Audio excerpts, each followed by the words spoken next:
Liverpool reject Salah to Bayern rumours, a mad night of cup action, Neymar's injury curse strikes again, Cavani in transfer talks already, and a transfer roundup all coming up in the next few minutes, as I'm your host Matt Froelich, you are the OneFootballers, and this is the Daily News.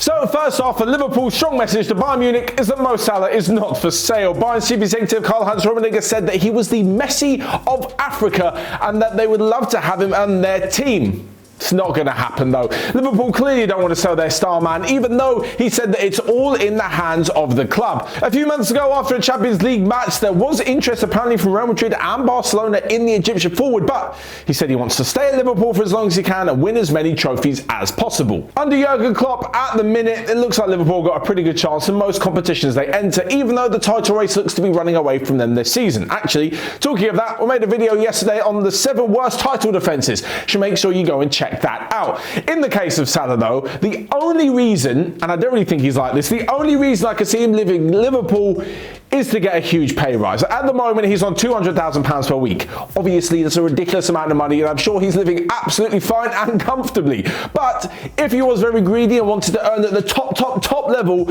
he could move to Real Madrid or someone like that. Like, honestly speaking, maybe PSG as well, they could probably treble his salary up to 600k. I'm not saying Liverpool wouldn't want to give him a new contract with more money that runs out in 2023, but that's not really within their wage structure. In fact, I'm not even sure who the highest paid player at Liverpool is. It might actually be Mo Salah on 200.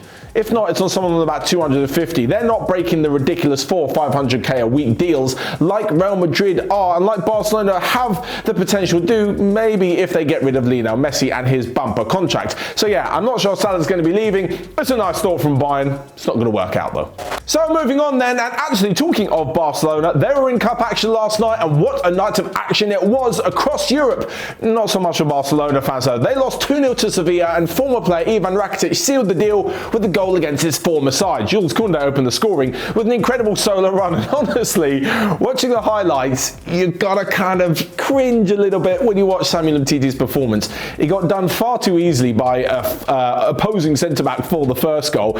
Then he tried to play Rakitic offside for the second, and then when he realised he wasn't offside, he slipped. It just wasn't Umtiti's night.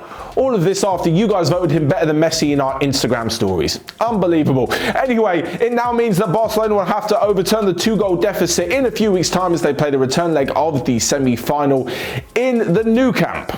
Elsewhere, and Atalanta have set up a final against Juventus. This will be a mouth-watering tie. They beat Napoli 3-1 to win 3-1 on aggregate after 0-0 in the first leg, meaning that the most exciting side in Serie A are through to another final. They actually lost to Napoli in the final back in 2019, but in England is where some of the more ridiculous cup action was. Now, first off, we'll get out of the way quickly. Manchester City won again because that's what they do. 15 in a row in all competitions now, which means they have set a club record. Sorry, not a club record, an English football record. 15 in a row is the highest amount of wins in a row, domestic competitions from any league club ever. Some brilliant football from Pep Guardiola's side, and yeah, they won rather comfortably over Swansea. But for Spurs and Everton, they played out an absolute classic, a game for the ages. Great if you're a neutral watching it. I'd love to know who this neutral fan is, because he must be enjoying a load of football games. But for Spurs fans, it was absolute agony. They were the better team throughout the game. They were better in possession, more shots on target. They just could not find the back of the net, and eventually, story of Tottenham's season, individual errors let them down. Losing the ball where you shouldn't lose the ball, not picking up the man, and soft goals for Everton to score, but massive congratulations to the way that Everton took their chances. Carlo Ancelotti's men were there, they were ready to pounce, and some rather smart finishing meant that they won 5-4 in extra time to send them through to the quarter-finals. It was a stunning match to watch, and like I said, rather entertaining, and even Jose admitted that it was rather entertaining after the game, but he couldn't help but point out the fact that individual errors have cost them. If Spurs are going to be more attacking, more exciting every week, they've got to kind of hope that the defence don't let them down by conceding 5 at the other end. Ahead of the trip to Manchester City this weekend, that is not a very good omen for Spurs. It looks like they're going to get absolutely pumped considering Manchester City's recent form.